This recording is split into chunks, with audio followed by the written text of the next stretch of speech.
dan juga semangat untuk belajar.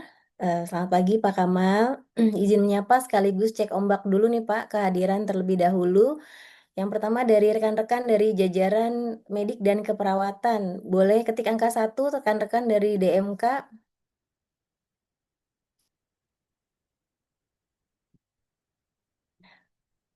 Yang dari jajaran DMK, boleh ketik angka 1 di kolom chat. Siap, hadir ya. Oke, kemudian rekan-rekan dari jajaran DSPP dan DPK, boleh dibantu juga ketik angka 2-nya. Wah, imbang nih, DSPP, DPK, kemudian DMK sudah hadir. Juga saya juga ingin menyapa dari rekan-rekan dari jajaran DLO dan komite, silakan juga ketik angka 3.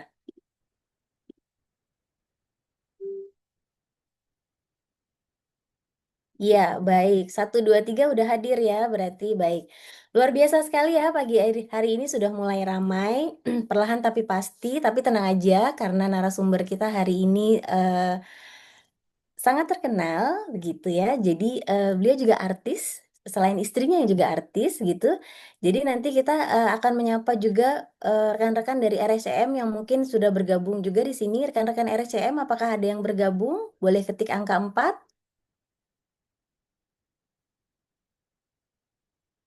Ya, baik. Terima kasih sudah berkenan bergabung. Ya, baik. 1, 2, 3, 4 semua sudah ready. Baik, rekan-rekan sekalian, sebelum kita memulai acara pada pagi hari ini, mari kita berdoa sejenak agar sharing session kita pada pagi hari ini membawa manfaat yang besar bagi kita semua. Berdoa dimulai.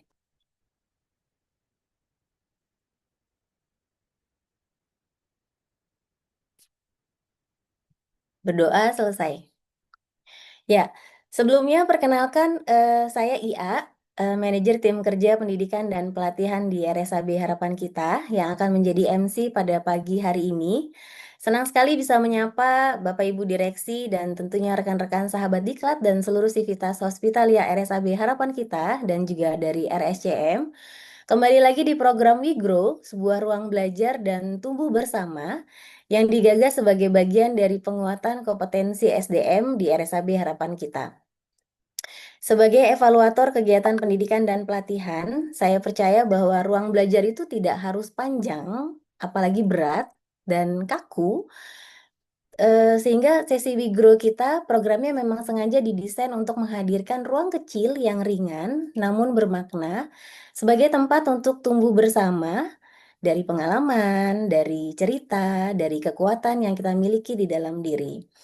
Nah, hari ini dalam program We Grow edisi ke-21, 21, ini beda-beda tipis nih sama umur MC-nya. Kita akan mengangkat tema yang sangat relevan dengan perjalanan kita sebagai tenaga kesehatan dan tentunya juga sebagai profesional di rumah sakit. Dengan judul Let It Grow, Let It Show, Finding the Inner Strength to Deliver Beyond Expectation.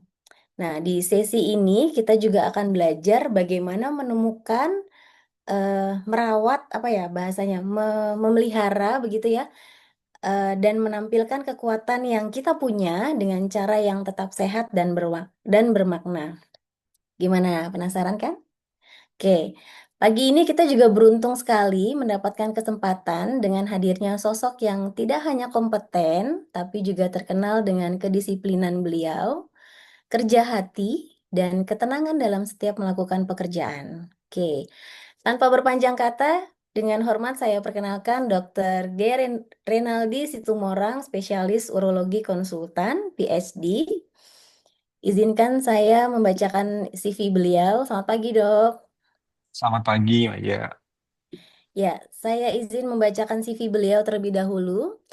Beliau adalah lulusan dari University of Melbourne, kemudian Faculty of Medicine University Indonesia, dan sebagai urologis juga dari Fakultas Kedokteran Universitas Indonesia, Pediatrik Urologi Fellowship Training Program juga pernah diikuti beliau di Universitas Indonesia, dan PhD beliau eh, di mana nih, Dok? Freeman Hospital ya, Dok ya?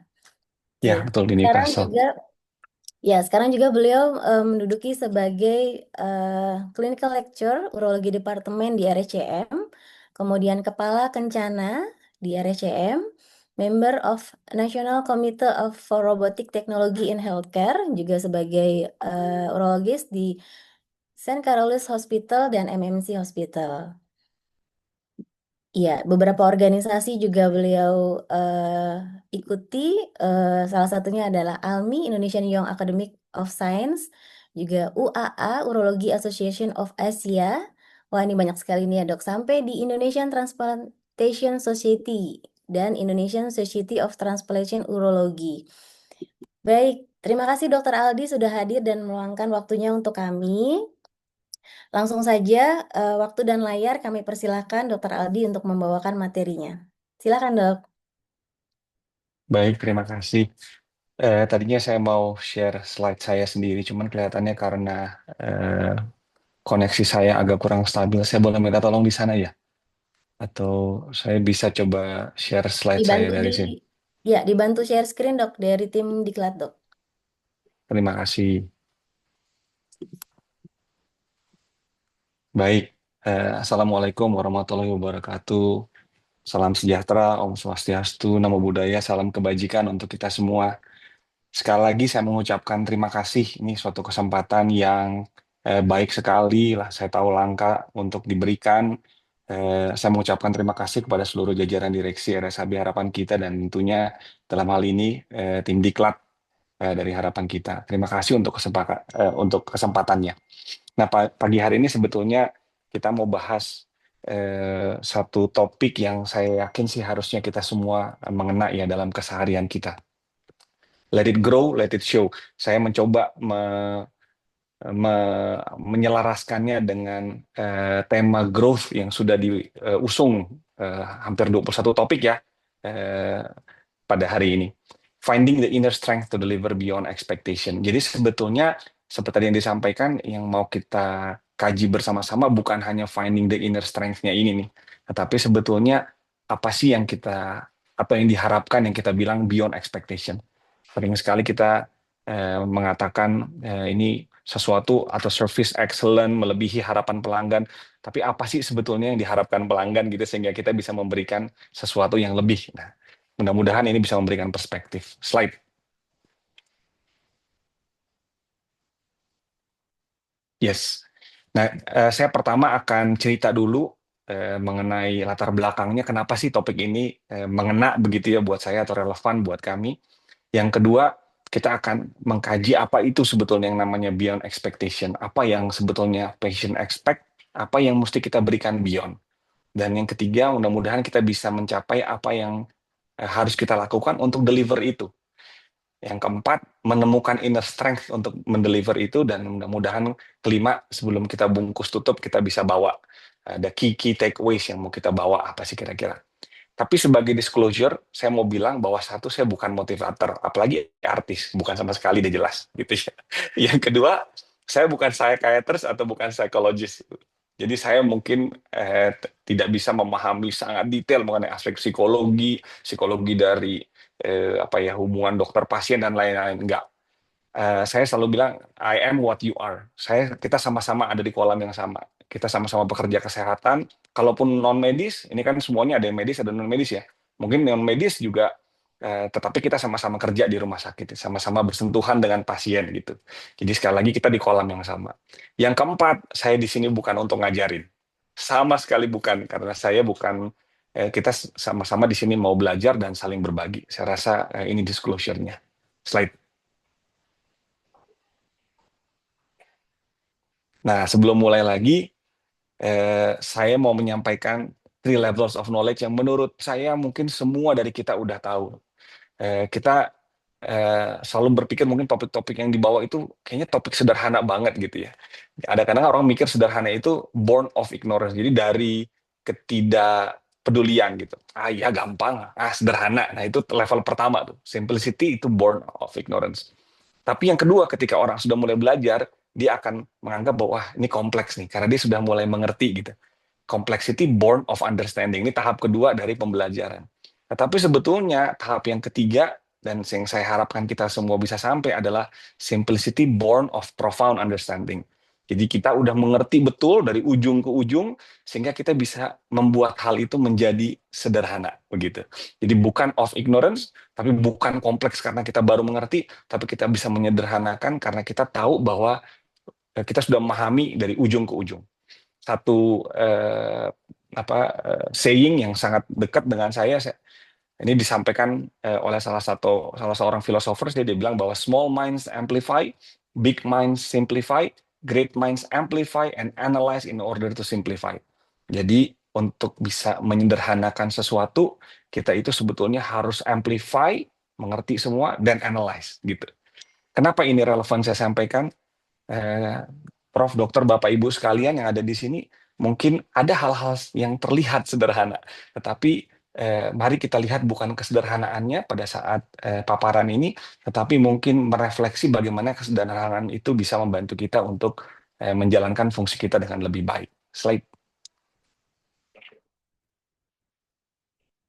Nah, saya akan mulai dengan kenapa sebetulnya topik ini menurut saya sangat penting. Paling tidak bagi saya, mudah-mudahan bagi kita semua yang ada di sini. Dokter, Bapak, Ibu sekalian, kami tuh dapat tanggung jawab untuk pergi jalan-jalan dari Kementerian Kesehatan nih, tapi jalan-jalannya mesti ngajarin orang operasi transplantasi ginjal gitu ya. Nah, kadang-kadang jadwalnya ini tuh suka ya namanya persiapan operasi transplantasi ya, bisa tiba-tiba batal, pasiennya tiba-tiba jadi sehingga eh, kita harus memasukkan di jadwal atau agenda yang saya yakin semua kita di sini merasakan lah bagaimana pekerjaan atau agenda itu bisa sangat sibuk. Suatu saat saya diundang ke tempatnya teman saya nih di Bandung untuk operasi transplantasi ginjal, pengampuhan transplant. Entah kenapa pada waktu itu saya sangat capek gitu loh agendanya, dan karena mungkin ke Bandung doang gitu ya, ke Bandung saja. Mohon maaf, saya suka agak-agak informal. Mudah-mudahan meeting ini nggak apa-apa informal. Eh, karena ini di Bandung saja gitu ya, saya menyempatkan untuk operasi dulu, membereskan pekerjaan ini itu gitu, sehingga bahasanya perginya agak gerabak-gerubuk gitu lah. Jadi Pak istirahatnya nggak cukup, terus pagi-pagi jadi begitu nyampe kita langsung ke rumah sakit, lihat pasiennya, lihat kasusnya, bahas sama-sama sama teman-teman yang ada fotonya semua di sini, senyum, kita diajak makan, tapi tidur saya itu agak kurang, masih beresin presentasi, besok paginya harus pagi-pagi ke rumah sakit gitu ya untuk operasi transplant. Pada waktu itu kita dikasih nginep di salah satu hotel yang bukan bintang 5 lah, hotel biasa-biasa aja sebetulnya gitu, hotel standar dekat rumah sakit. Yang menarik pada waktu itu ada satu orang yang bekerja di restoran tempat sarapan itu ya. Saya nggak tahu kenapa dia kasih saya tisu ini nih dengan tulisan tangan. Tulisannya "Good morning, wishing you a wonderful day." Terus di bawah dia kasih nama Tami gitu. Kelihatannya sederhana banget gitu ya, tapi mungkin di kesederhanaan itulah yang membuat itu spesial gitu.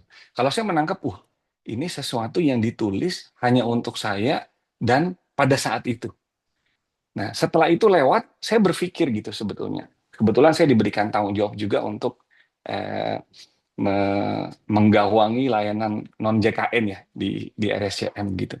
Setelah itu saya pikir nih, saya foto tisunya terus saya pikir ini nih sebetulnya genuine gitu ya. Artinya dia tulus atau stage sih. Di apa namanya bahasanya kalau sekarang stage itu konten lah gitu ya. Ini dikarang-karang gitu ya. Dia sengaja gitu untuk bikin itu.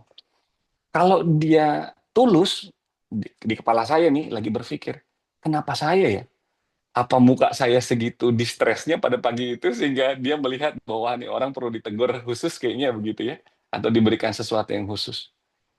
Kalau dia di karang-karang atau di stage, apakah dia stage itu untuk semua orang yang masuk ke restoran pada saat itu? Saya berpikir begitu. Sepanjang yang saya lihat sih kayaknya nggak semua dapat tuh. Kalau nggak kan semua di restoran itu pasti punya dapat tisu begitu sama modelnya sama saya. Kayaknya enggak. Saya nggak lihat berapa yang dapat berapa yang enggak sih. Tapi menurut saya mendapatkan impression bahwa saya satu dari sedikit mungkin yang dapat. Kalau misalnya, kalau saya sekarang berpikir dari perspektif seorang manajer yang bertanggung jawab terhadap pelayanan gitu ya. Kalau ini sesuatu yang tulus, apakah ini dilatih? Atau ini sebetulnya diajarkan, gitu ya? Atau ini diajarkan dari pendidikannya dia. Tapi kalau ini sesuatu yang dikarang-karang atau didesain sedemikian rupa, ada SOP-nya nggak sih? Kalau kita kan di rumah sakit paling sering nanya ya, SOP-nya udah ada apa belum gitu ya? Protokolnya udah ada apa belum? Saya sangat tertarik gitu berpikir, ini apa memang di briefing sama manajernya atau siapapun yang ada pada pagi itu? Ingat loh, ada tips and triknya begini loh. Tertulis nggak tuh ya di protokol untuk dia bilang, kamu harus tulis tulisan ini di kertas tisu gitu. Jangan di kertas biasa, di tisu gitu. Terus ditulis pakai tangan, jangan diketik gitu. Tetapi kalaupun itu dikarang-karang, bisakah itu mengandung ketulusan? Nah, itu pemikiran saya pada saat itu. Ini hal sederhana yang memicu banyak pemikiran. Tetapi ini membuka sesuatu perspektif yang baru paling tidak bagi saya mengenai bagaimana kita men-treat orang gitu ya. Eh, Pengalaman itu betul-betul mengena bagi saya. Saya menganggap kalau kita bisa menduplikasikan pengalaman yang sama pasien yang ada di rumah sakit, yang notabene mungkin penderitaannya itu atau yang dirasakan itu jauh lebih frustrating daripada apa yang saya rasakan pada pagi itu. Saya membayangkan berapa hati dan berapa orang yang sebetulnya bisa merasa seperti yang saya rasakan pagi itu. Pagi itu tuh ketika saya ngerasa, paling nggak saya tersenyum gitu sama Mbak Tami ini. Saya juga nggak tahu Mbak Tami ini, mungkin wajahnya saya nggak inget gitu ya. Eh, tetapi momen ini mengena betul bagi saya. Nah, teman-teman, Bapak Ibu semua, inilah sebetulnya yang mendasari kenapa menurut saya tertarik untuk mengeksplor bagaimana orang itu merasakan kepuasan saat berkenaan dengan layanan kita. Nah, kita akan bahas lebih detail apa yang harus kita lihat, apa yang harus kita ukur, dan apa yang harus kita kerjakan. Slide. Nah, kita sama-sama tahu bahwa rumah sakit itu adalah suatu bisnis yang menghadapi banyak sekali tantangan gitu ya. Saya rasa kita posisi rumah sakitnya hampir mirip-mirip gitu. Mungkin sebagian besar pasien itu kita kehilangan profit begitu ya, karena memang cost-nya besar sekali untuk menata laksana pasien itu. Klaimnya sedikit gitu. Itu buat pressure tuh buat rumah sakit. Belum lagi kalau kita bicara, wah orangnya kurang dok. Ya nggak tahu benar apa nggak sebetulnya kurang, apa kurang efisien gitu nggak tahu. Tetapi sering sekali saya rasa kita menyampaikan itu. Lalu kita selalu berpikir, wah ada komplain nih, ada tuntutan nih, akan ada malpraktek misalnya. Belum lagi banyaknya regulasi-regulasi, lalu pekerjaan paperwork gitu ya, yang harus diisi, formulir, laporan, dan lain-lain, yang mungkin membuat kita sangat lelah. Tapi Bapak Ibu sekalian mesti tahu, dokter semua mesti tahu bahwa ini bukan terjadi sama kita aja. Saya rasa di dunia maju pun ini sekarang menjadi isu yang sangat sering dibahas gitu. Sebagai konsekuensinya, menurut saya ya mau atau tidak kita mengakui, tapi saya yakin kita semua sering merasa physically dan mentally drained gitu, capek, lelah. Dan sadar atau tidak sadar nih sebetulnya slippery slope of empathy numbness kalau saya bilang. Jadi kadang-kadang kita sama sekali tidak merasa berpikir, tidak merasa pengalaman orang yang bersentuhan dengan kita itu penting. Sehingga kita kayak Baal gitu ya. Kayak Baal mengenai empati. Padahal kita diajarin, kita tahu apa itu empati, tetapi kita Baal mengenai itu. Padahal kita itu selalu diukur berdasarkan dua parametrik ini. Satu, kita diukur berdasarkan outcome. Outcome itu sesuatu yang objektif, ya kan? Keberhasilan terapi, komplikasi, kejadian, insiden misalnya, itu semua outcome. Yang kita sering lupakan adalah kita juga dijudge berdasarkan satisfaction, kepuasan. Nanti kita akan belajar bersama-sama apa bedanya dua ini. Dan mana sebetulnya kalau kita bisa lebih pilih, yang lebih penting mana sih dari satu dengan yang lain gitu ya. Slide. Bapak, Ibu, dokter sekalian, saya selalu menampilkan grafik ini kalau saya bicara dengan mahasiswa kedokteran, terutama yang tingkat 3 ketika mereka menjalani, kalau di UI ada yang namanya modul empati, etik, dan profesionalisme, EEP gitu. Dan ini sudah, saya akan tampilkan dua kepustakaan atau studi yang menampilkan eh, erosion of empathy. Jadi studi-studi ini berusaha menunjukkan bahwa empati itu bisa terkikis. Kita yang niatnya awalnya mau nolong pasien, saya mau membuat dia tersenyum gitu ya ketika bertemu dengan saya mau pengalaman dia ke rumah sakit adalah suatu pengalaman yang tidak akan dia lupakan. Tetapi lama kelamaan attitude kita itu, usaha kita untuk menyampaikan empati itu bisa erosi gitu. Nah, satu studi ini menunjukkan bahwa pada tahun ketiga, ini medical student ya, di medical school, itu mengalami penurunan skor daripada empati yang diukur dari Jefferson Scale of Physician Empathy. Kita lihat di tahun ketiga, itu turun. Nanti tahun keempat dia mulai naik lagi pelan-pelan, tetapi tidak pernah sampai dengan awalnya dia masuk ke dokteran gitu. Saya rasa melihat grafik ini sangat menarik buat saya. Nanti ada satu grafik lagi setelah ini, slide silakan saya tampilkan. Jadi ini kita lihat, dan kalau kita lihat grafik yang tadi, itu pada laki-laki, awalnya aja empatinya lebih rendah daripada perempuan begitu ya. Terus di tengah jalan dia turun lagi gitu. Jadi saya rasa kita harus aware terhadap grafik yang tadi. Yang kedua yang mau saya tampilkan adalah ini satu lagi studi yang menampilkan ukuran empati berdasarkan apa namanya majornya. Jadi ada yang farmasi, ada yang dokter gigi, ada yang dokter hewan, vet, ada yang nursing, ada yang medical student. Kalau kita lihat ini poin 1, poin 2, artinya poin 1 itu awalnya, poin 2 diukur setelahnya gitu ya. Untuk setiap profesi, kita lihat bahwa poin 1, poin 2 itu selalu poin 2-nya lebih rendah daripada poin 1.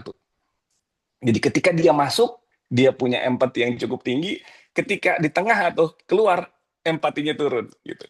Padahal kita pengennya sih kalau orang bersentuhan dengan orang lain, kerja di rumah sakit, melihat penderitaan, dia akan lebih empatetik gitu kan. Tapi kenyataannya enggak tuh.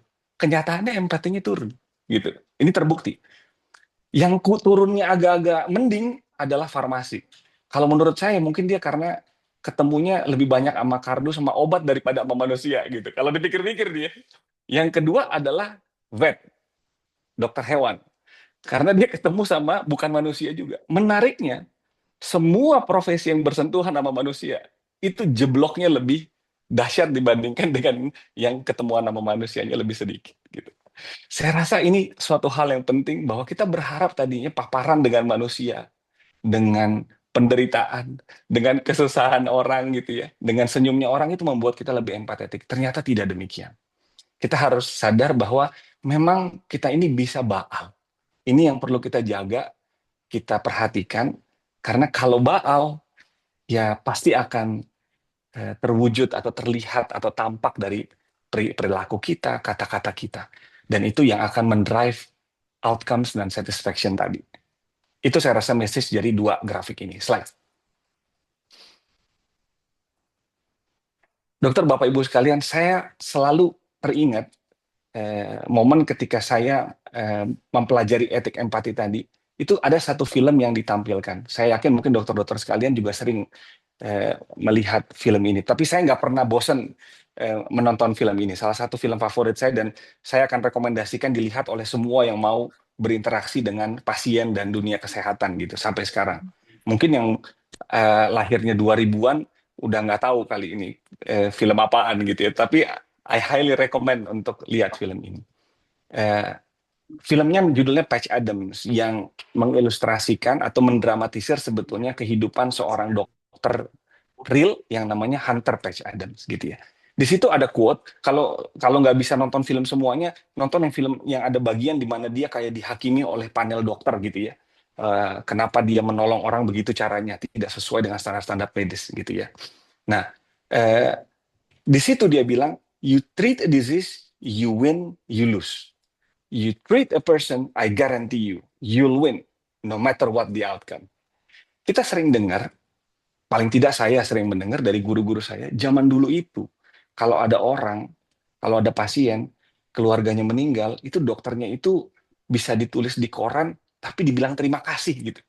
Bisa ucapan terima kasih ke dokter X gitu. Padahal keluarganya meninggal gitu. Yang kita hadapin sekarang, pasien sembuh aja, belum tentu dokternya nggak dituntut gitu. Ironis sekali kan sebetulnya ya. Tetapi eh, ya memang banyak faktor sih, termasuk pengetahuan masyarakat dan lain-lain ya, motivasi masyarakat dalam tuntutan. Tetapi saya rasa sebagai profesi kesehatan atau yang berkenaan dengan manusia, kita sama-sama refleksi yuk. Apakah ketika saya ketemu, I treat him as an object gitu ya, atau memang I treat him or her as a person gitu. Karena saya rasa pivotal poinnya adalah ketika kita bersentuhan dengan orang itu walaupun dia sakit adalah sebagai orang, bukan sebagai penyakitnya. Slide. Nah, inilah pentingnya outcome dengan satisfaction. Ketika outcome itu diukur dengan sangat subjektif, sangat objektif. Sementara satisfaction, dokter Bapak Ibu, adalah sesuatu yang sangat subjektif. Outcome-nya bisa nggak terlalu bagus menurut kedokteran. Menurut hitungan-hitungan kita, outcome-nya bisa jadi nggak bagus. Tetapi pasien bukan berarti harus keluar dari rumah sakit dengan perasaan dissatisfied. Pasien itu bisa tetap keluar dengan perasaan fully satisfied atau sangat puas gitu. Nah, ini ada beberapa pertanyaan gitu ya yang dikasih ke masyarakat umum yang bertanya sebetulnya apa sih yang membuat dia satisfied atau puas ketika berkenaan dengan rumah sakit? Satu pertanyaan yang berhubungan dengan aspek bagaimana orang tersebut likely to recommend rumah sakit itu. Yang satu lagi berhubungan dengan scoring dari overall satisfaction, gitu ya. Nah, ini ada dua studi yang berbeda.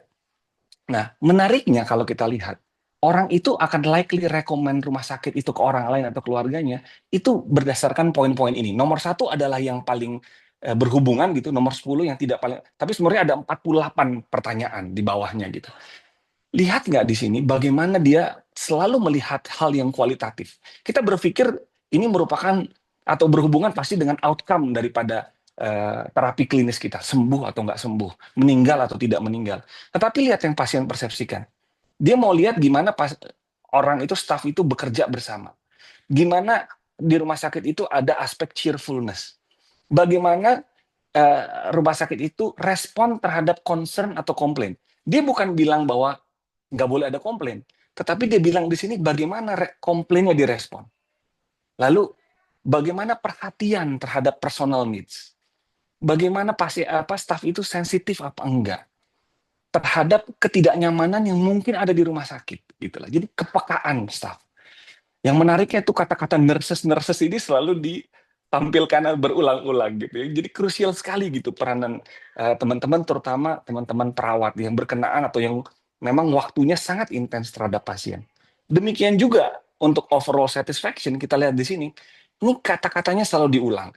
Dan sekali lagi yang dilihat adalah parameter-parameter yang sifatnya subjektif. Bagaimana dia mengantisipasi kebutuhan kita. Bagaimana, ingat kata-kata di sini antisipasi. Jadi sebelum disampaikan dia udah tahu dulu gitu, kira-kira begitu maksudnya ya. Lalu bagaimana sekali lagi dibilang kita terlihat bekerja sebagai tim. Kadang-kadang kita bekerja sebagai tim tapi tidak terlihat bekerja sebagai tim gitu. Itu yang lebih bahaya. Udah capek-capek kerja jadi tim, satu tim udah saling mengalahkan ego, nggak kelihatan lagi sehingga pasiennya merasa bahwa kayaknya nih dokternya ngomong sendiri-sendiri ini sama saya begitu ya, atau susternya sama dietitiannya nggak nyambung nih ngomongnya gitu.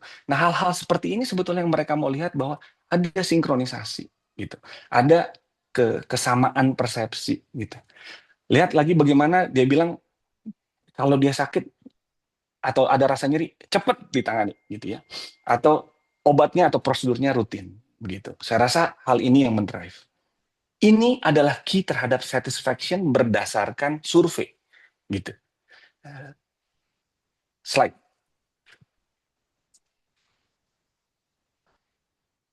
Nah, saya mau challenge ini. Saya bukan bilang bahwa ada satu hal yang lebih penting daripada yang lain. Outcome penting.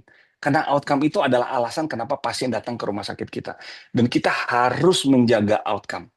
Karena outcome itu kita harus dapat pertanggungjawabkan secara saintifik. Tetapi kita tidak boleh melupakan persepsi. Itu sebetulnya intinya. Ya. Kenapa sih dua hal ini dipisahkan? Karena kadang-kadang untuk mentrainnya itu approach-nya sangat berbeda, dokter Bapak Ibu sekalian. Kita nggak tahu, paling tidak bagi saya, kita sangat atau seringkali berfokus pada yang sebelah kiri. Sehingga kita fokus terhadap responsibility daripada tim. Kita mapping dan mempelajari bagaimana alurnya, bagaimana prosesnya. Kita sangat sering melakukan itu. Lalu kita memahami itu bagaimana variasi-variasi alur yang mungkin terjadi, modifikasinya gimana. Dan kita selalu improve staff competence dan skill. Dan kita berpikir nggak boleh ada komplain, harus ada zero defect gitu ya. Dan kita harus eliminate carelessness. Ini kalau kita fokus terhadap mengembangkan outcome atau hasil. Tapi seperti saya sampaikan tadi, dokter, Bapak, Ibu, pasien itu datang bukan hanya outcome, tetapi satisfaction. Outcome bisa jelek, tapi tugas kita, dia nggak boleh dissatisfied. Dan ketika kita bicara satisfaction, kita bicara perception. Dan ketika kita bicara perception, maka yang harus kita perbaiki sebetulnya bukan hanya team responsibility, tapi personal responsibility. Bagaimana setiap orang yang berkenaan sama pasien itu, yang bersentuhan sama pasien itu, memiliki tanggung jawab untuk memastikan pasien itu tersenyum gitu. Nah, kalau kita memahami ini, setiap orang yang papasan di koridor pasti akan senyum. Dia nggak akan jutek-jutek aja gitu sama pasien. Dan satu lagi, kita nggak akan terlalu intens memodifikasi alur dan lain-lain. Kita akan punya attitude, just do it, execute. Gimana tuh pasien supaya senyum? Gimana ketika dia keluar, dia satisfied? Lalu kita harus mengerti patient perception, kita mengembangkan behavior dan attitude daripada staff, dan pola berpikirnya bukan zero defect, bukan zero defects. Karena kita tahu bahwa kadang-kadang pasti ada pengalaman yang tidak menyenangkan. Thinkingnya harus best possible outcome. Jadi sekalipun kalau zero complaints, udah begitu nggak ada komplain kita selesai, Bapak Ibu, dokter sekalian. Kita nggak ada tantangan lagi. Tapi kalau best possible thinking, kita akan selalu berusaha memberikan yang terbaik. Dan yang lebih penting lagi, kalau mau zero complaint, dia akan menghindari tanggung jawab. Waduh, pasiennya udah rewel. Aduh, aku pergi aja lah, kasih yang lain begitu ya. Tetapi sebetulnya yang kita mau adalah memastikan persepsinya bagus. Dengan persepsi ini, maka ini akan menghindari avoidance. Orang itu nggak akan menghindari tanggung jawab. Kira-kira begitu. Slide. Nah, sayangnya ini memerlukan perubahan kultur, ya. Dan kultur ini harus ini memerlukan strategi. Dan strategi ini harus dihimbangi dengan kultur. Saya mau cerita misalnya begini. Di layanan kami itu ada dua yang berlakukan hubungan dengan pasien secara intens. Satu housekeepers gitu ya, HTA, atau yang membersihkan ruangan gitu ya, yang bantu-bantu. Satu lagi adalah nurses gitu. Nah, kami mencoba memastikan bahwa dua-duanya memiliki strategi yang benar kalau ketemu pasien. Misalnya, untuk housekeeper diajarin sebelum dia pulang atau keluar dari kamar, dia bilang, Ibu, kita anggaplah namanya Ibu Iya gitu ya, Ibu Iya, sebelum saya meninggalkan ruangan ini, apa ada lagi yang perlu saya bantu gitu ya? Atau boleh nggak saya tutup ruangan pintunya, begitu misalnya. Nah, ketika dibilang, Ibu Iya, sebelum saya pergi, apa ada yang saya bantu? Terus Ibu Iyanya bilang, ya boleh, saya minta pispot saya dikosongin deh, Mbak, gitu misalnya. Lalu dia ke depan, oh iya ya sebentar ya, saya panggil susternya gitu. Terus dia keluar, dia panggil susternya. Sus, itu kamar Ibu Iya minta urinnya dikosongin di kateter gitu, di urin bag gitu ya. Terus perawatnya bilang, aduh ntar nih lagi sibuk.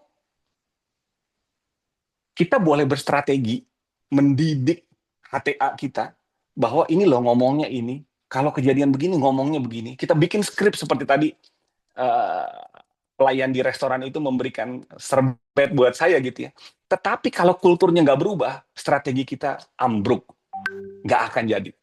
Pengalaman pasiennya akan tetap tidak satisfied.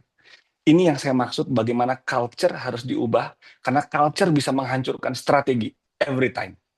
Gitu. Ya, slide.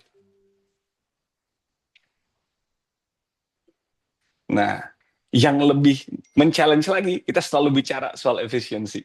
Gitu ya. Tetapi ada satu buku yang saya sangat senang baca, ini If Disney Run Your Hospital.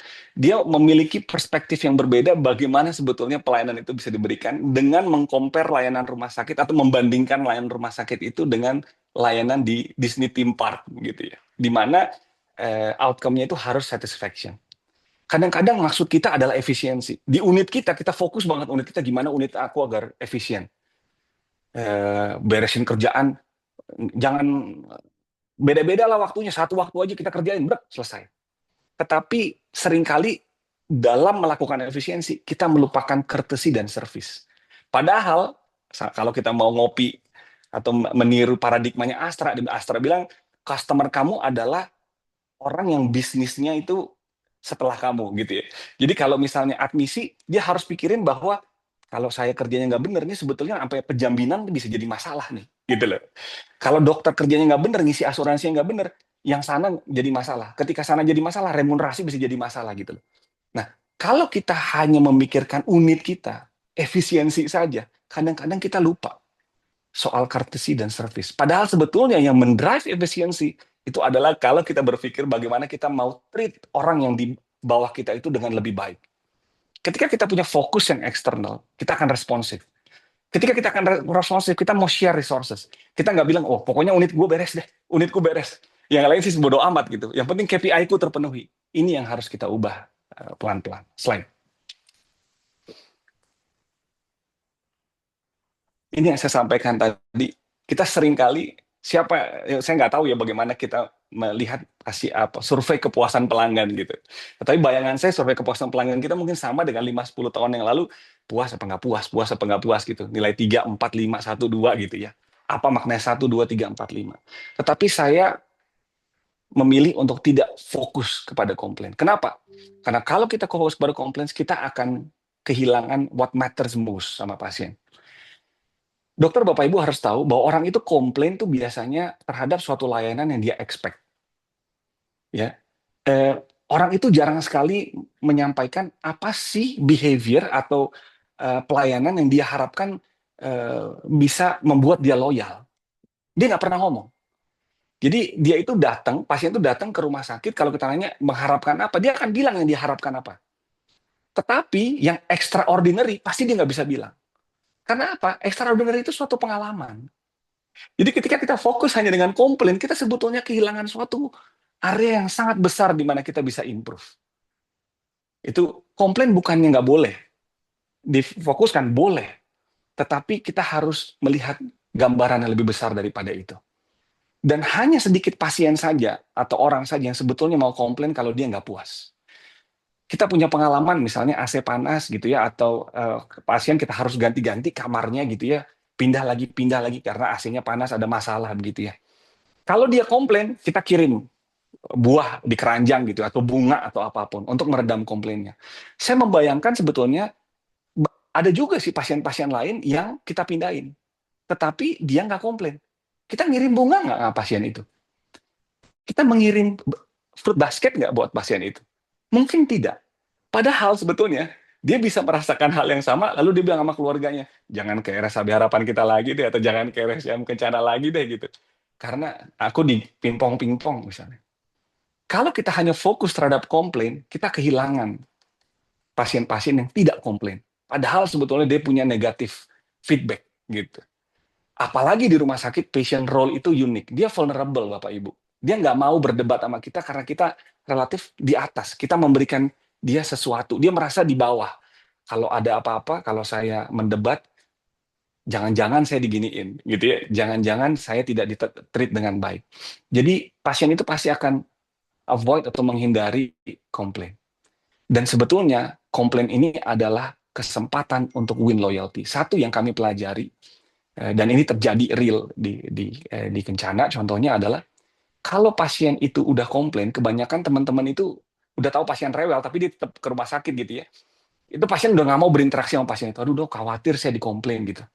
Tetapi sebetulnya yang kami pelajari, kalau ada pasien itu komplain, tetapi kita bisa ubah komplainnya, itu pujiannya jauh lebih baik daripada yang nggak komplain gitu. Dia malah datang-datang terus. Malah kadang-kadang diminta, aku sama perawat itu aja lah dok. Gitu. Aku yang anterin si satpam yang itu aja, udah biasa. Gitu. Padahal awalnya dia komplain.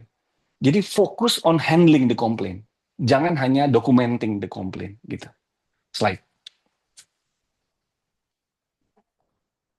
Nah, secara umum inilah service behavior yang harusnya kita teruskan ke kita semua. Satu, inisiatif.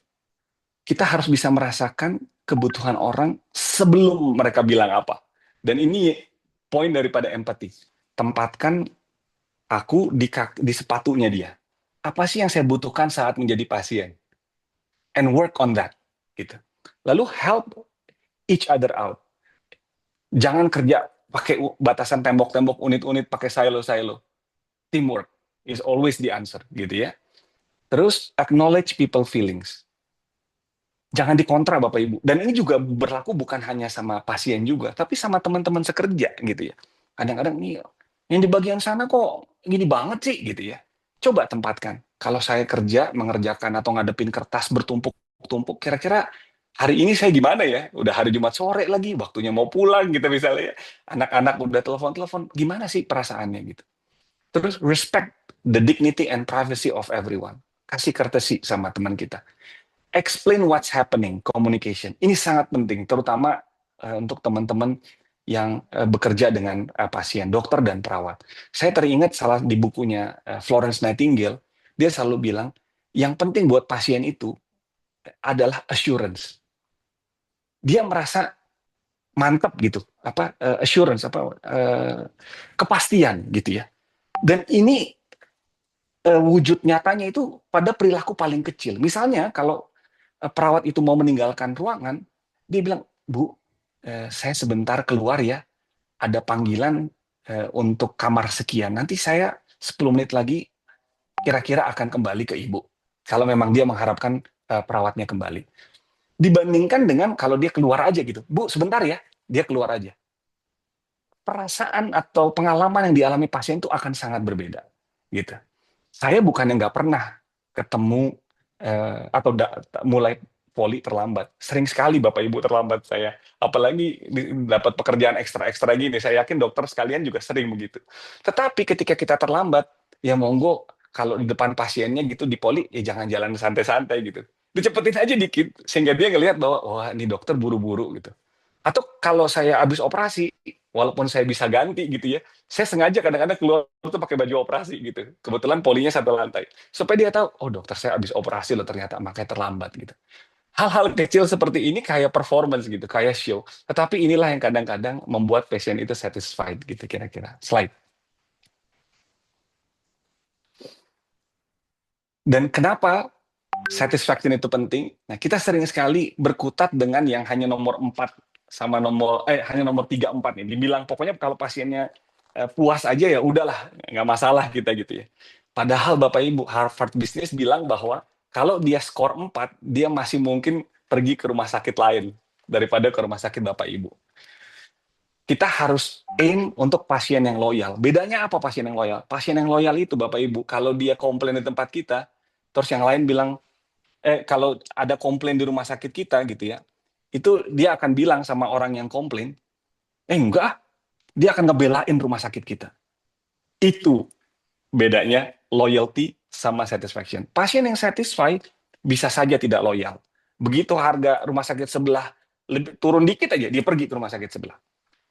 Tetapi pasien yang loyal, jangankan harga rumah sakit sebelah berubah, pas rumah sakit kita dijelekin, dia bisa belain. Saya rasa itu kenapa loyalty itu menjadi sangat penting dan kita harus aim loyalty. Dan inilah yang dibuat di Disney. Inilah yang dibuat di Ritz-Carlton begitu ya. Bahwa yang mereka mau bukan zero complaint, tetapi pasien yang very satisfied. Slide. Atau customer yang very satisfied. Slide. Nah, Bapak Ibu sayangnya yang tadi itu pasti akan melelahkan kita semua. Ini satu kepustakaan yang melihat apa sih sebetulnya yang memotivasi healthcare worker kalau ini ya, khusus untuk healthcare profesional, jadi dokter dan perawat. Kalau kita lihat di sini, motivasi-motivasi yang dianggap, saya juga agak-agak sedih sebetulnya, ini kejadian tapi di luar, bukan di Indonesia. Mungkin kalau di Indonesia bisa berbeda hasilnya. Yang paling tinggi itu motivasi adalah satisfactory fees. Gajinya katanya yang harus lebih penting. Waktu saya lihat ini, waduh, agak bagaimana gitu sebenarnya ngelihatnya gitu ya. Dan yang salah satu yang rendah-rendah itu sebetulnya adalah appreciation ya, good reputation itu nggak setinggi satisfactory fees gitu. Mari kita sama-sama refleksi apakah ini yang menjadi motivasi kita. Slide, saya nggak akan berlama-lama lagi, waktunya tinggal sedikit slide. Ini juga ada satu publikasi yang melihat, kalau ini khusus untuk yang non healthcare workers. Jadi teman-teman administrasi di rumah sakit begitu ya, pokoknya yang non medis. Dia melihat dari analisanya dari suatu model job satisfaction yang dipopulerkan oleh Heckman and Oldham ya. Hipotesisnya adalah bahwa yang memotivasi seseorang melakukan pekerjaan dia itu harusnya adalah pekerjaan itu sendiri begitu. Nah, dilihatlah ada 5 komponen ini. Skill, variety, task identity, task significance, autonomy, sama feedback gitu ya. Dilihat apa sih sebetulnya dari 5 sub atau domain ini yang mendrive seseorang bekerja lebih. Dan ternyata yang tinggi itu adalah task significance. Seseorang itu akan merasa dia mau berbuat lebih kalau dia menganggap apa yang dia kerjakan itu memang bermanfaat buat orang lain gitu. Contoh sederhana yang kami dengungkan di layanan non-JKN di RSCM adalah bahwa layanan non-JKN di RSCM itu spesial karena ada RSCM pusat. Gitu. Ini selalu kami dengungkan. Tanpa adanya RSCM pusat, sebetulnya layanan non-JKN di RSCM itu akan jadi rumah sakit swasta biasa aja. Nggak akan ada bedanya. Kenapa? Karena tugas layanan non-JKN di rumah sakit vertikal pemerintah adalah untuk men-cross subsidi, untuk menanggung yang nggak tertanggung. Dan itu adalah menolong orang-orang yang mungkin paling nggak punya uang di Republik ini gitu loh. Nah, dengan menempatkan sekecil apapun pekerjaan mereka itu manfaatnya sampai sedemikian hebat, ini harapannya mereka merasa bahwa ketika melakukan sesuatu itu bukan sesuatu yang sia-sia gitu loh. Bahkan value-nya yang mereka kerjakan itu lebih dari yang dikerjakan di rumah sakit lain gitu. Nah, ini yang perlu kita dengungkan saya rasa. Ini yang perlu kita terus tilik di dalam hati masing-masing supaya kita ketemu inner strength kita apa. Dan ini akan memotivasi kita lebih lagi gitu ya. Slide. Ini ada beberapa hal yang kita bisa sama-sama pelajari. Yang pertama dan menurut saya paling krusial adalah reconnect dengan purpose kita, tujuan kita apa, dan impact kita apa. Nanti kita akan sama-sama belajar remember your why.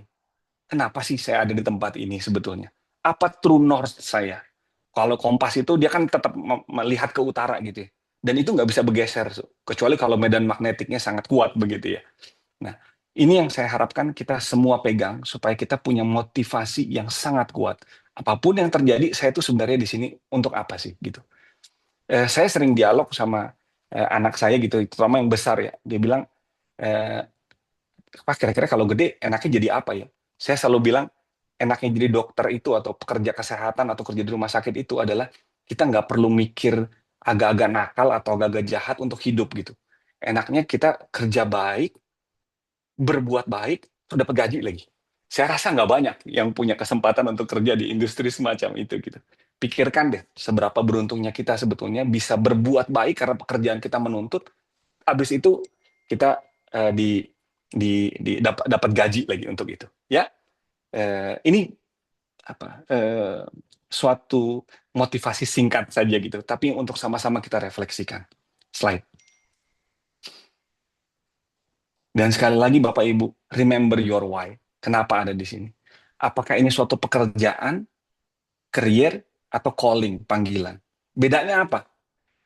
Ini pasti saya yakin Bapak Ibu pernah dengar soal ini. Kalau job itu, kalau pekerjaan itu adalah apa yang harus saya kerjakan. What I have to do to survive. It pays the bill.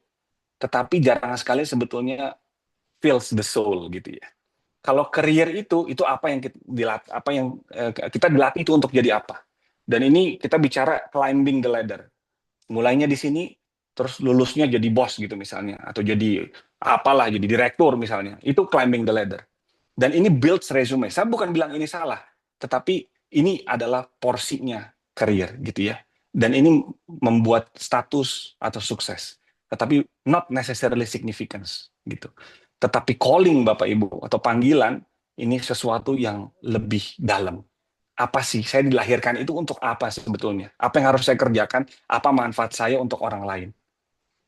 Menariknya adalah kalau kita mengerjakan calling ini dengan baik, ini bukan sesuatu yang akan kita kejar, tapi dia akan kejar kita gitu. Guru saya selalu bilang, lakukan pekerjaanmu dengan baik, nanti duit yang ngejar kamu. gitu. Jangan kamu kejar-kejar duit, pasti ujung-ujungnya kerjaan kamu jadi berantakan, gitu.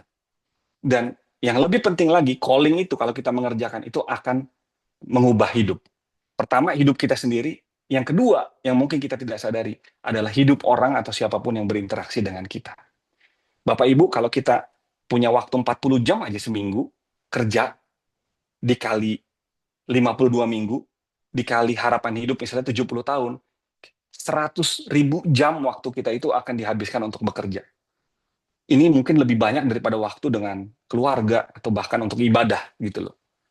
Nah, kalau kita memutuskan untuk menghabiskan 100.000 jam dari hidup kita untuk melakukan sesuatu yang kita harus aja, saya rasa terlalu kecil. Jadi message-nya, don't just do what you have to do what you were born to do. Tinggal kita yang menyelaraskan job, career, sama calling kita itu udah sama apa belum? Udah inline apa belum? Kalau udah, saya rasa akan lebih mudah buat kita menemukan inner strength di dalam diri kita. Slide. Dan satu lagi, perubahan atau growth itu demands hard work. Kadang-kadang atau sering kali sakit ya, menyakitkan. Bahkan sakitnya itu kadang-kadang kita nggak melihat hasil dari perubahan itu apa gitu. Tetapi percayalah kita suatu saat bisa bilang kalau kita adalah bagian dari perubahan itu dan kita ada saat perubahan itu terjadi dan mengubah apa yang ada di sekitar kita. Slide.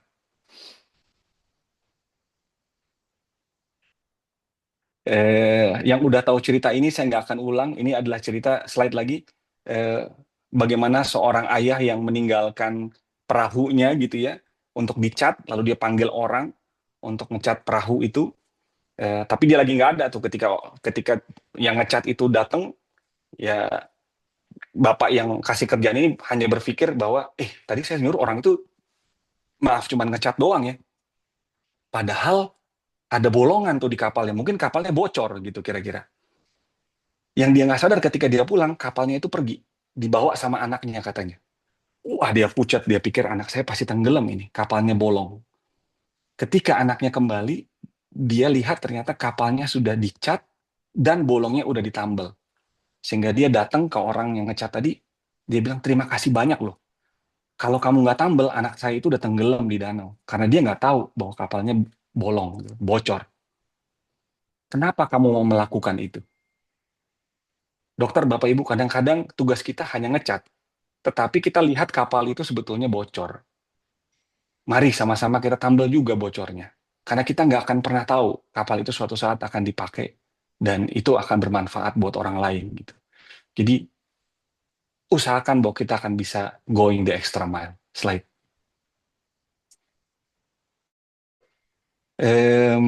Saya mau mengingatkan Bapak Ibu, dokter Bapak Ibu sekalian, saya selalu, saya suka bola gitu ya. Ini merupakan klub-klub bola yang saya tahu berbuat sesuatu. Yang atas ini adalah ketika ada salah satu fansnya Tottenham gitu ya, dia udah di ujung hidupnya, kemoterapi gitu, dan dia punya mimpi sebetulnya untuk ketemu sama pemain favoritnya ini. Klub bolanya itu disuratin anaknya, dan dia mau mewujudkan mimpinya, begitu ya. Suruh dia datang, menghabiskan satu hari bersama. Demikian juga dengan yang kanan, yang ini Sunderland. Ini juga anak yang sudah meninggal sekarang karena kemoterapi, tapi memiliki kesempatan bertemu dengan pemain bola, idolanya. Yang bawah ini adalah klub di mana dua orang pasangan itu datang terus sampai akhirnya meninggal, dan tetap dipajang fotonya gitu di situ.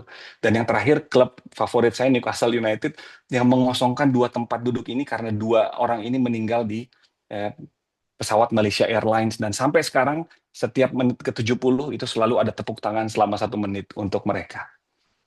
Dokter, Bapak Ibu, kalau kita pikir-pikir, kenapa sih klub-klub bola ini membuat hal yang seperti ini?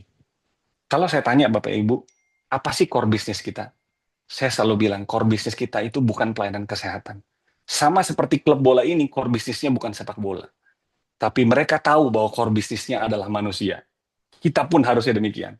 Kita pun harusnya tahu bahwa core bisnis kita bukan pelayanan kesehatan, tetapi manusia. Dan ketika kita tahu itu, kita akan lebih mudah menemukan inner strength di dalam diri kita ketika waktunya lagi nggak pas, ketika kita lagi lelah. Slide. Saya rasa itu, ini sebetulnya ada video tapi agak lama. Ini video yang sebetulnya bisa dilihat Cleveland Clinic gitu ya. Silahkan nanti dilihat aja sambil kita diskusi. Intinya adalah kalau misalnya setiap orang yang datang atau papasan sama kita di rumah sakit, kita bisa tahu hatinya, mungkin cara memperlakukan mereka, mungkin kita akan berbeda memperlakukan mereka. Sayangnya kita nggak bisa lihat apa yang mereka rasakan, kita nggak bisa baca, kita harus mendalami, kita harus memiliki empati. Saya rasa demikian yang mau saya sampaikan. Terima kasih sekali lagi, semoga bermanfaat untuk kita semua.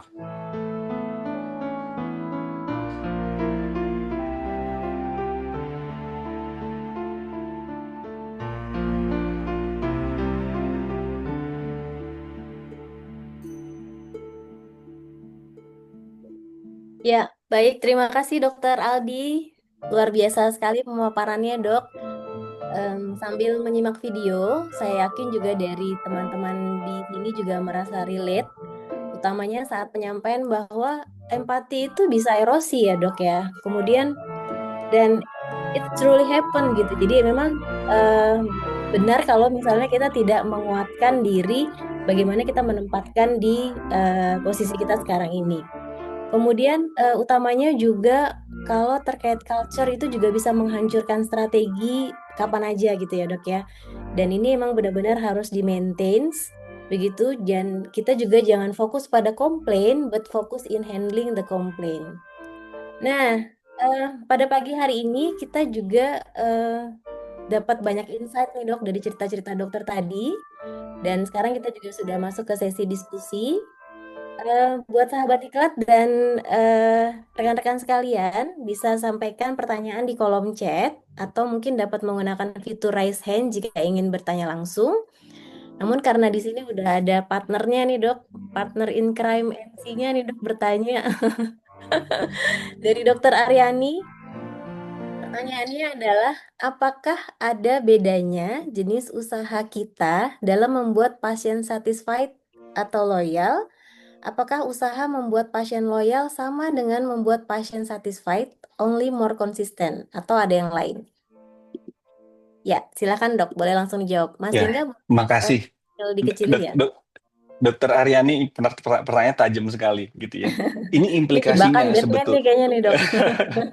Ini implikasinya sebetulnya. Kita sama-sama tahu ada kalau kita baca bukunya itu ada basic customer need sebetulnya ya. Tapi kalau buat saya ganti jadi basic patient's need. Patient's need itu dari mulai yang basic sampai yang unanticipated. Sebetulnya ini diadopsi dari diagramnya Carl Albrecht ya, salah satu bapaknya marketing lah. Nah, bedanya yang satisfied sama loyal ini, loyal itu adalah kalau udah sampai di level unanticipated. Kalau layanannya udah extraordinary, apa yang membuat dia unanticipated seperti tadi saya sampaikan. Kalau misalnya ada orang yang baru dikasih tahu atau terdiagnosis dengan cancer gitu ya, lalu di depan poli atau di kamar misalnya di ruang rawat, dia tidak bisa menahan kesedihannya begitu kira-kira ya, dia sedih. Kita sebagai orang yang berinteraksi itu bisa lewat aja gitu ya, atau sebentar ibu are you okay misalnya, ibu baik-baik aja, udah selesai. Atau kita bisa datang, kita paham situasinya, kita duduk sama dia lalu bilang bu, ibu kenapa, menghabiskan waktu 5 menit duduk sama dia misalnya, itu unanticipated. Itu pengalaman yang mungkin orang akan inget terus gitu. Sama seperti kalau misalnya kita ini disampaikan ke kami nih waktu misalnya waktu ada transformasi budaya, kalau kita ke Ritz-Carlton dan komplain, kita lagi makan, lagi sarapan, itu komplain kita di kamar itu udah diberesin gitu. Bahkan ditambahin lagi sesuatu untuk membuat kita merasa eh, apa namanya, merasa senang gitu ya. Otomatis semuanya bekerja. Itu adalah level unanticipated. Dan ketika kita sampai di level unanticipated itu akan jadi loyal customer, bukan lagi satisfied customer. Saya rasa atau satisfied patient, tapi akan jadi loyal patient. Jadi lihat tuh hierarki basic needs-nya, always aim for unanticipated. Ya, baik. Terima kasih Dokter Aldi. Dokter Aryani, cukup ya Dok, atau mau menyampaikan langsung Dok? Ya, keren banget sih. Jadi it's a great tips ya. Berarti kita tuh memang kalau kalau kita hanya kasih yang dia harapkan itu dia cuma ya udah biasa aja gitu ya dok ya. Tapi kalau kita memberikan sesuatu yang di luar ekspektasi dia, nah itu yang membuat dia jadi sebenarnya itu touching hearts ya. Jadi bukan Betul. bukan teori gitu, bukan cuma apa yang kita kasih, tapi itu membuat dia kayak ada surprise factornya gitu ya berarti ya dokter Alji ya. Betul. Ya. Dan kalau itu dihubungkan dengan kompetens, kalau kita bicara, oh ya saya kompeten, itu levelnya paling bawah tuh dok. Ya dia akan satisfy. Level naik lagi, courtesy. Kita memberikan suatu courtesy, dia akan very satisfied. Tapi kalau loyal, itu kita udah bicara levelnya compassion, bukan lagi competence gitu. Kalau kita melakukan sesuatu yang compassionate, nah dia baru loyal tuh. Jadi memang kayaknya performance, tetapi sebetulnya performance-nya harus pakai hati. Sama kalau kita nonton sinetron, kalau actingnya jelek, mah nggak ada yang mau nonton gitu kan dok ya. Tapi kalau actingnya pakai hati, wah itu pasti akan. Kalau kita udah tahu ada pasien nungguin wheelchair di lobi lama, gitu ya. Ketika kita dorong wheelchair-nya ke dia, agak lari dikit lah, gitu loh. Jangan tenang-tenang aja. Ya dia pasti akan merasa bahwa kita nggak melakukan usaha yang terbaik. Gitu. Kira-kira begitu sederhananya. Thank you. Ya, baik. Ke pertanyaan selanjutnya ya, Dok.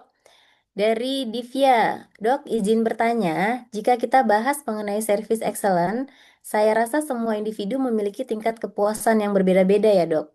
Bagaimana cara supaya servis yang kita berikan melebihi ekspektasi pasien, Dok? Mengingat servis itu biasanya sangat erat kaitannya dengan loyalitas pasien nantinya ya, Dok. Oke, terima kasih, Dok. Betul sekali. Jadi inilah saya rasa perannya kita memiliki empati yang bagus gitu. Memang untuk pertemuan pertama, kedua gitu ya, atau baru pertemu kita belum bisa meraba rasakan mungkin dengan baik. Tapi secara umum harusnya kita bisa kok menakar kebutuhan. Tetapi satu, standarnya harus kita penuhin dulu. Lalu kita coba aim untuk unanticipated. Yang unanticipated ini gesturnya kecil-kecil kok, Bapak Ibu dokter gitu ya. Jadi bukan sesuatu, jangan selalu berpikir ini sesuatu yang sangat complicated. Ini bisa jadi sesuatu hal yang sangat sederhana gitu. Eh, Ketika dia lagi nunggu jaminan misalnya, proses jaminannya lama, ya jangan diem aja gitu. Beda loh nunggu proses asuransi jaminan 1 jam tanpa ada kabar, sama setiap 15 menit kita kasih tahu, waduh Bu, ini saya udah coba hubungin perusahaan asuransinya, kelihatannya traffic mereka lagi besar sekali nih, dari tadi pagi kita susah, sabar sedikit ya Bu, sebenarnya di sebelah tuh ada, kalau di Kencana gitu ya, ada Pastelicious tuh, boleh Bu, kalau Ibu mau minum boleh mampir ke sana dulu, nanti sebentar saya samperin Ibu ke sana kalau udah selesai, daripada dia nunggu depan kita terus aja gitu. Ini berubah sekali tuh perspektifnya daripada nunggu 1 jam aja nunggu di situ nggak jelas asuransinya bagaimana gitu ya. Dengan kita menunjukkan ibu boleh ke sana, nanti kalau udah selesai saya cari ibu. Itu sesuatu yang unanticipated jadinya. Oh hebatnya di sini walaupun lama saya akan dicari loh gitu. Saya rasa hal-hal seperti itu yang mau kita sampaikan. Start small, tapi efeknya pasti akan besar kalau semua melakukan hal yang sama gitu. Ya, baik. Ke pertanyaan selanjutnya ya, Dok. Bagi rekan-rekan yang di kolom chat sudah menulis pertanyaan, kalau memang ada hal-hal yang ingin disampaikan ke Dokter Aldi, silahkan juga ya untuk raise hand. Oke, saya ke Ibu Rita Yuliani. Izin bertanya, Dok, bagaimana tips mempertahankan level empati agar tetap tinggi terhadap pasien, terutama untuk layanan yang stressful? Nah, cocok nih, Dok. Ini susah Bu, tetapi bukan berarti nggak bisa dilakukan. Ya. Setelah paling tidak ya dari kalau saya melihat dari dunia pendidikan, ketika kami melihat grafik itu dan itu ada jelas gitu terbukti, harus dibuat sistematis bahwa di tahun ketiga sebelum dia masuk klinik itu memang ada modul khusus yang menampilkan itu, melihat mentrain empati karena empati itu jujur sangat terpengaruh atau sangat dipengaruhi bagaimana kita dididik ketika kita di rumah, interaksi kita, ketika kita kecil itu semua berpengaruh terhadap pengalaman masa kecil kita, kita bertumbuh. Tetapi bagaimana kita sebetulnya bisa train empati gitu loh. Kognitif empati itu penting ya, secara kognitif. Kita harus tahu bahwa bagaimana kita ini empati. Dan yang nggak kalah penting Bu sebetulnya, kalau misalnya high pressure, tadi saya sudah sampaikan, take a break Bu, take a break, terus reconnect lagi dengan why-nya tadi. Kenapa sih saya ada di sini? Kadang-kadang take a break itu sangat penting untuk melihat kembali gitu ya, Eh, atau mendesaturasi numbness-nya tadi. Eh, saya rasa itu yang saya bisa ini kan. Makanya ini sangat perlu apa teman-teman yang tahu lah gitu ya. Kalau kita di kamar bedah biasanya, karena saya di kamar operasi, kita tuh kan kadang-kadang kalau udah stres pasti bercanda sama teman-teman perawat gitu ya. Makanya kalau teman perawat bedah itu kan kadang-kadang ngomong sama dokternya kayaknya kayak nggak ada, kayak temen gitu kan sebenarnya kan. Karena ya itu, kita sama-sama stres, kita sama-sama capek, kadang-kadang kelepas kata-kata yang mungkin tidak seharusnya gitu ya. Tapi itu bisa saja terjadi gitu.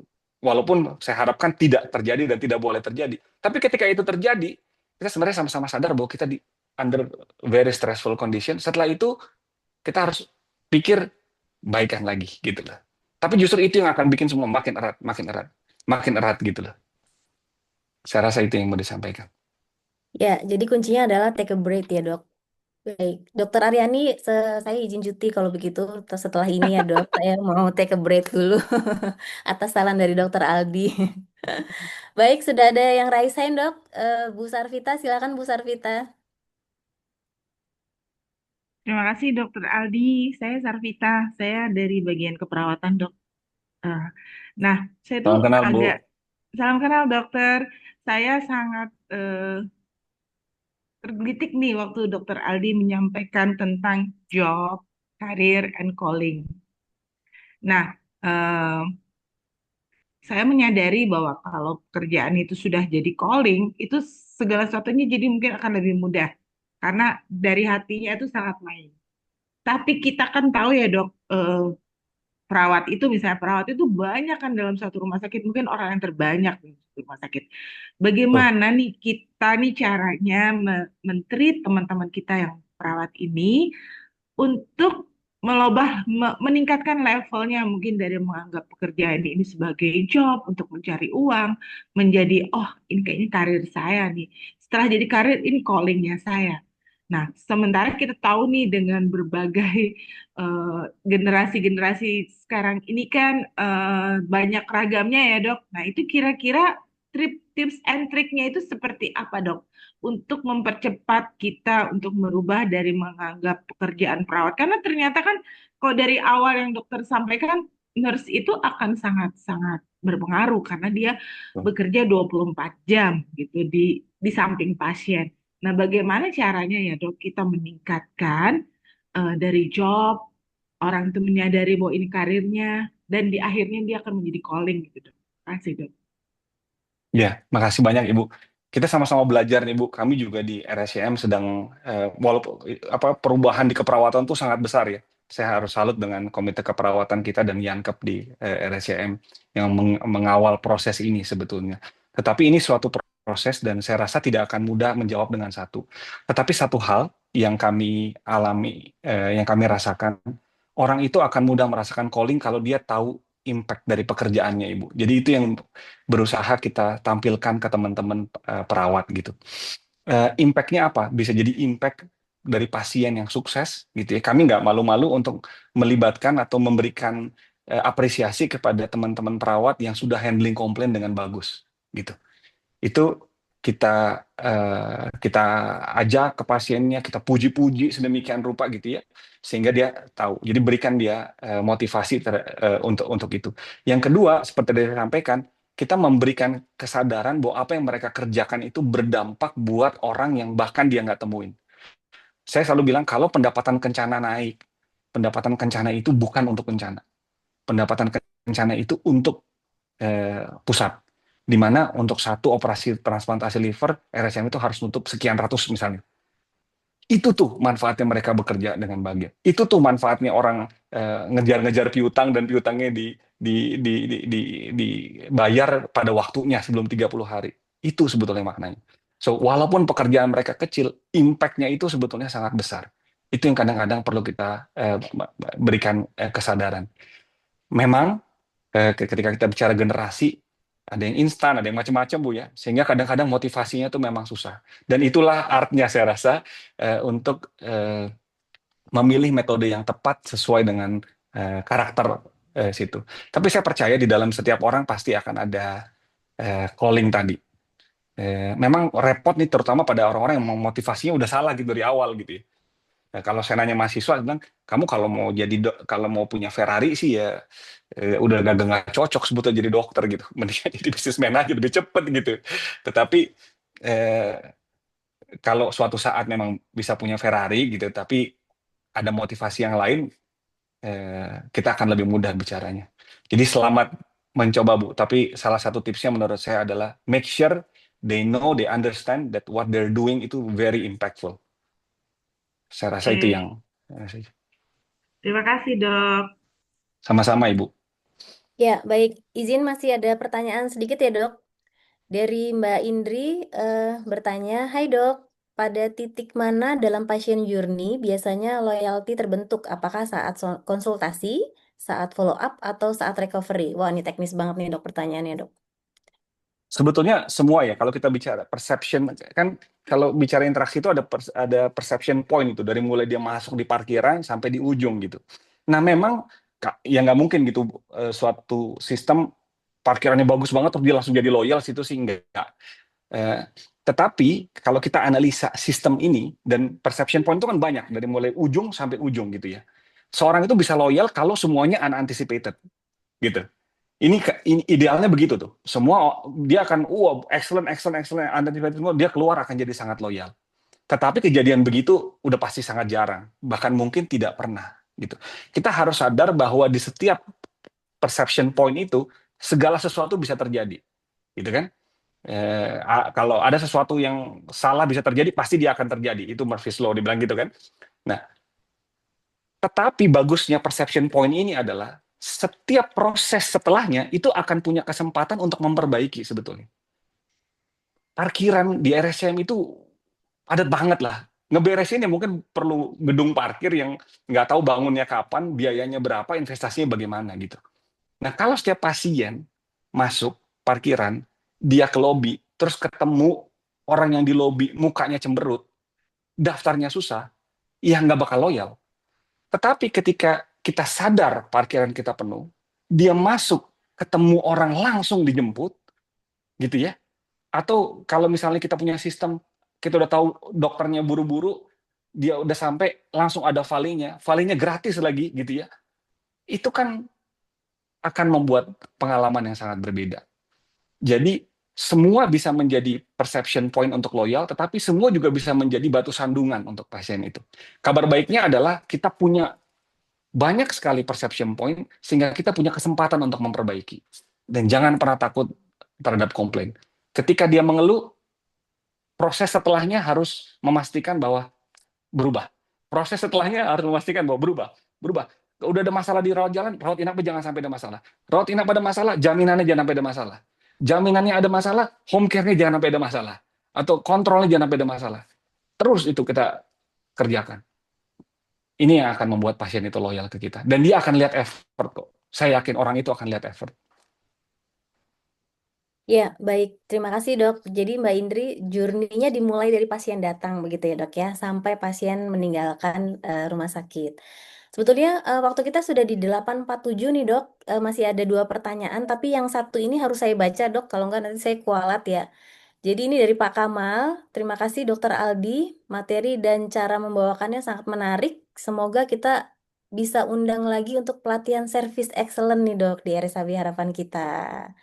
Yo, gimana nih dok? Ini harus dijawab Terima tapi dok. kasih. Ini bos saya dari dulu nih. Makanya tadi saya bilang saya kualat kalau nggak bacain dok. Salah satu ya ketika saya mulai terlibat ngurusin parkir sama toilet, beliau salah satu mentor yang mengawal gitu. Ya terima kasih Dokter Kamal. Saya rasa kita sama-sama belajar, akan menjadi suatu kehormatan. Saya rasa udah banyak pelatihan service excellence ya. Kayaknya semua Mandiri bikin lah, Garuda bikin, semua kayaknya banyak gitu. Tetapi kita perlu mencari keunikan sendiri sebetulnya. Apa sih service excellence, semacam apa yang mau kita tampilkan sama pasien kita. Karena saya rasa core bisnis kita sangat berbeda. core business kita sangat berbeda. Ya, baik. Masih ada 2 pertanyaan, saya boleh bacakan atau cukup di sini nanti beberapa pertanyaan yang belum terjawab bisa dikonfirmasi via WA begitu, Dok? Saya monggo, saya sudah menyiapkan waktu Oh, sampai baik. pukul 9, tapi kalau Ya, sesuai agendanya harapan kita aja, saya mengikuti. siap. Saya bacain 2 lagi ya, Dok. Kalau begitu izin ya. Silakan. Dari ini Mbak Indri lagi nih, kayaknya masih penasaran nih. Dok, apakah tool satisfaction score misalnya SAT sudah cukup untuk memprediksi loyalitas atau harus perlu digabung dengan NPS atau NPS saja cukup? Ya, sayangnya saya rasa nggak ada tools yang cukup untuk kalau soal loyalitas ya, sayangnya nggak ada. Tapi bukan berarti nggak bisa dipakai. Yang menarik dari buku yang tadi saya share, apa 9.5 Things You Will Do Differently If Disney Ran Your Hospital tadi ya, dia itu sebetulnya adalah manajemen rumah sakit yang udah selesai dari manajerial rumah sakit, terus dia jadi Disney cast members gitu. Jadi dia coba kerja di Disney gitu. Nah, ada satu momen di mana dia mengcompare bagaimana Disney sama rumah sakit itu melihat satisfaction-nya gitu. Di rumah sakit dia bilang, itu kita lihat di atas angka 3, jadi level 45 itu udah dianggap satisfied. Sehingga angka satisfaction-nya itu adalah 90% gitu ya, 92%, 95%. Nah, dia mikir awalnya sebelum dia ke Disney, ketika dia datang ke sini, dia bilang Disney ini pasti lebih gampang bisnisnya daripada rumah sakit. Orang-orang yang datang ke rumah sakit itu adalah orang yang sakit, yang desperate gitu ya, yang kecewa gitu. Pasti lebih susah buat orang rumah sakit itu bikin pasien satisfied. Di Disney pasti lebih gampang. Dia kan datang mau liburan, mau hura-hura gitu ya. Pasti udah senyum duluan gitu kan. Tetapi yang menarik adalah ketika dia lihat ngitung satisfaction-nya, Disney itu satisfaction-nya ditulis 60%. Nggak sampai 70%. Dia bilang, loh, apa yang membuat berbeda gitu? Dia pakai tools yang sama nih, yang kayak kita itu. 1, 2, 3, 4, 5, 1, 3, 4, 5. Apa yang buat berbeda? Yang buat berbeda adalah persepsinya. Tadi yang saya bilang, yang satu melihat nilai 45, yang satu hanya menganggap 5 aja. Gitu loh. Tetapi itulah yang mendrive excellence di Disney. Gitu. Nah, saya rasa apapun tools yang mau kita pakai, boleh-boleh saja. Tetapi aim high. Jangan happy dengan standar yang biasa-biasa aja. Karena kalau kita bicara loyalty, sekali lagi kita bicara level yang unanticipated. Ini susahnya. Orang nggak datang dengan perasaan, oh buat saya yang luar biasa adalah X, Y, Z, nggak ada. Dia nggak tahu yang luar biasa yang mana. Makanya namanya luar biasa gitu. Artnya adalah bagaimana kita menemukan itu sesuatu yang luar biasa. Dan kadang-kadang ketemunya itu di kita sendiri kok. Kita cuma perlu menanya, saya kira-kira diperlakukan bagaimana ya supaya saya luar biasa gitu. Itu aja sebenarnya intinya. Ya, baik. Ini mungkin pertanyaan terakhir, Dok, dari Mas Aldi. Selamat pagi, Dok. Punten mau tanya program WMTY, What Matter to You, adalah inisiatif dalam bidang kesehatan yang berfokus pada pendekatan yang berpusat pada pasien atau patient-centered care. Dengan tujuan untuk memahami, aduh kok jadi baca teori ya ini, apa yang paling penting bagi individu. Nah, pertanyaannya coba di mana nih?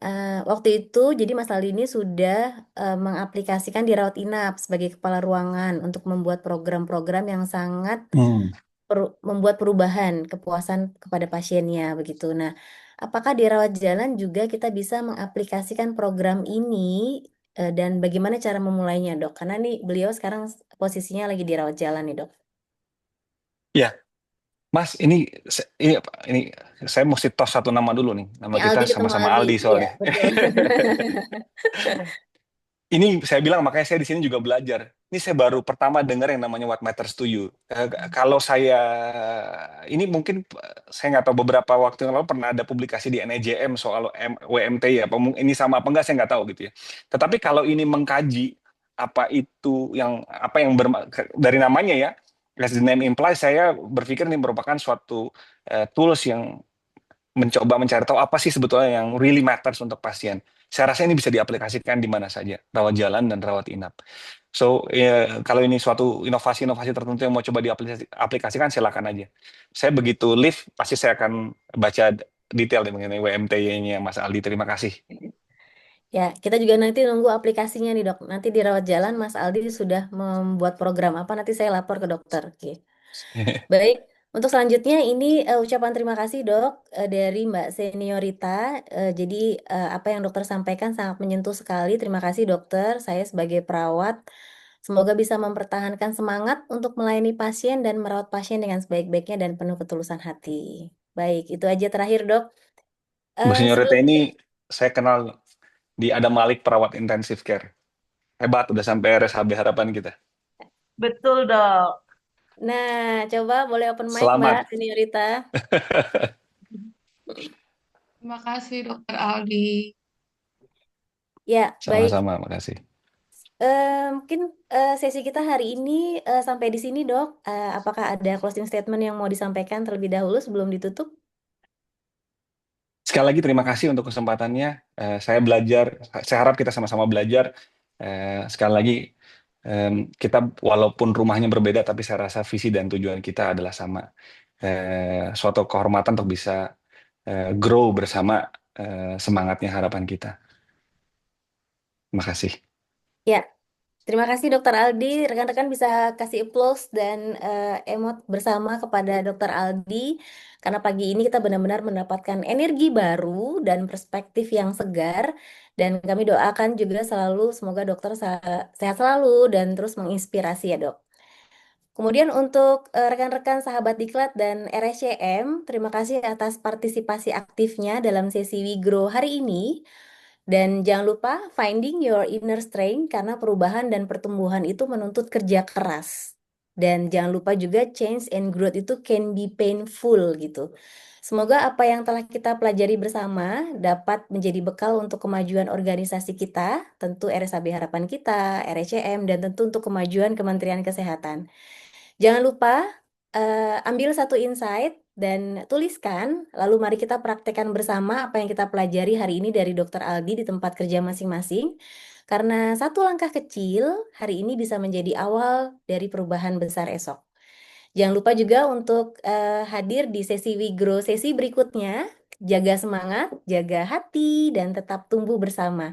Terima kasih sudah hadir. Saya Ia pamit undur diri. Sampai jumpa di sesi WeGrow berikutnya. Wassalamualaikum warahmatullahi wabarakatuh. Terima kasih Dokter Aldi.